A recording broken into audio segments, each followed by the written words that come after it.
For 1,000 years, the Catholic Church held a monopoly on something more valuable than gold, the ability to read. In 1400, roughly 95% of Europeans could not read. The Church controlled the books, the schools, the universities, and the interpretation of God. Then a goldsmith in Mainz built a machine that made books cheap enough for anyone to own. That was the end of the monopoly.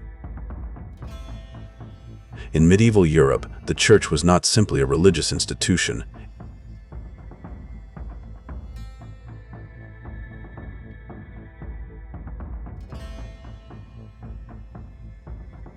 It was the only institution that systematically produced and stored knowledge. Monks copied manuscripts by hand, each Bible taking years to produce. The Church ran the only schools, the only universities, and held the only significant libraries in Europe. If you wanted to read, you went through the Church. If you wanted to understand God, you went through the Church. There was no other path.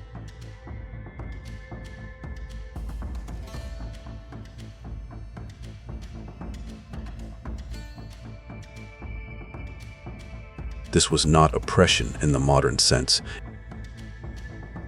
It was the natural consequence of scarcity.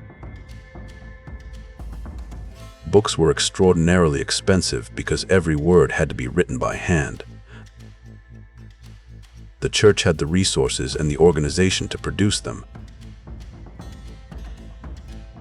It also had the theological authority to interpret them.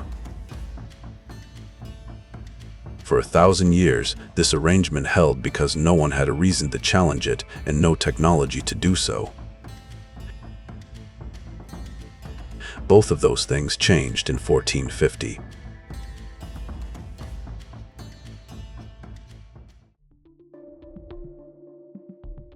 Johannes Gutenberg was a goldsmith and businessman in Mainz, Germany.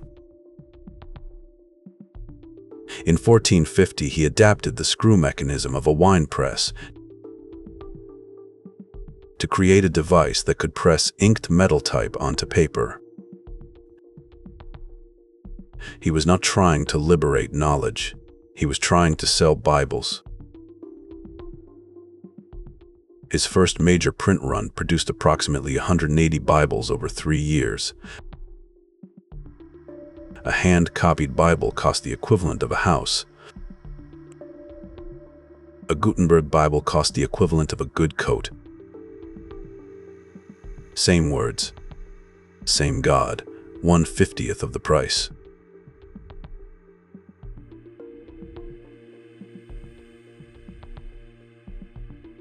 By 1500, just 50 years after Gutenberg, an estimated 20 million books had been printed across Europe. More books were produced in those 50 years than in the entire previous 1,000 years of European history combined. And crucially, the Church did not control the presses. They were owned by merchants, nobles, and cities. The monopoly on producing text, which had supported the monopoly on interpreting text,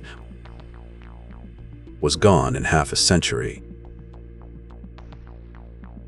In October 1517, Martin Luther, an Augustinian monk and theology professor in Wittenberg,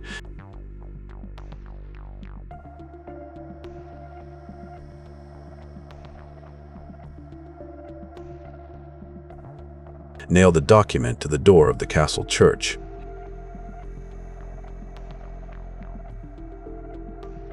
His 95 Theses challenged the Church's practice of selling indulgences, essentially payments for the forgiveness of sins. Academic disputes of this kind had happened before. They had always remained local. This one did not. Because of what Luther did next, he sent his theses to a printer.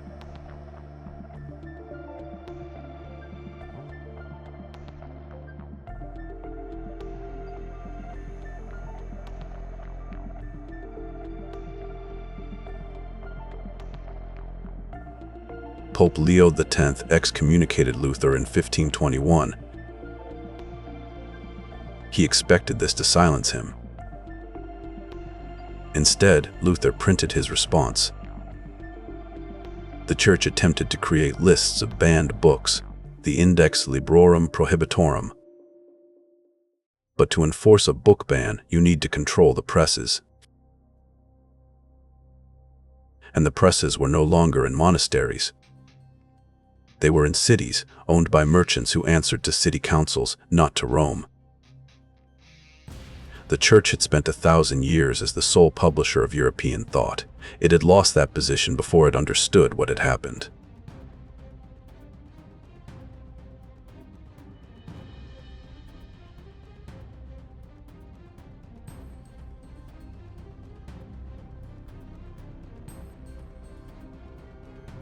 The collapse of the Church's information monopoly did not produce an immediate golden age of reason and tolerance. It produced 130 years of religious warfare. The German Peasants' War of 1524 killed 300,000. The French Wars of Religion killed 3 million. The 30 Years' War of 1608 to 1648 killed 8 million people, roughly a third of the population of the Holy Roman Empire. When the monopoly on truth collapses, the question of what is true does not resolve peacefully. It resolves violently.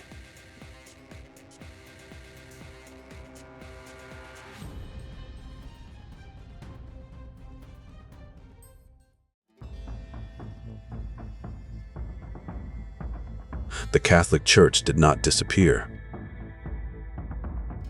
It convened the Council of Trent between 1545 and 1563, the most comprehensive internal reform in its history.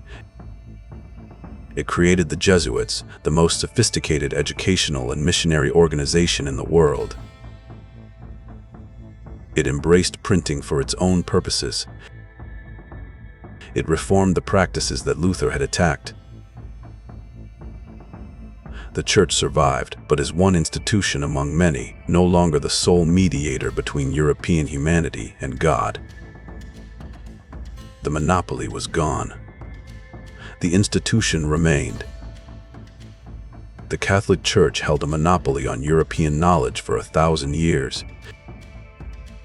It was not maintained by force. It was maintained by the fact that producing knowledge was so expensive that only the Church could afford to do it. When the printing press made knowledge cheap, the monopoly ended. Not immediately. Over decades of war and reformation,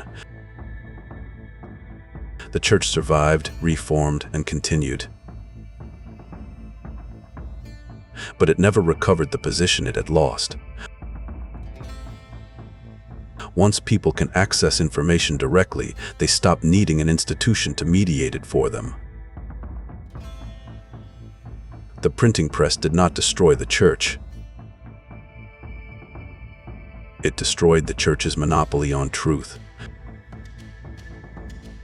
The institution survived, diminished, reformed, one voice among many. The question historians still argue about is whether that was a liberation or a catastrophe.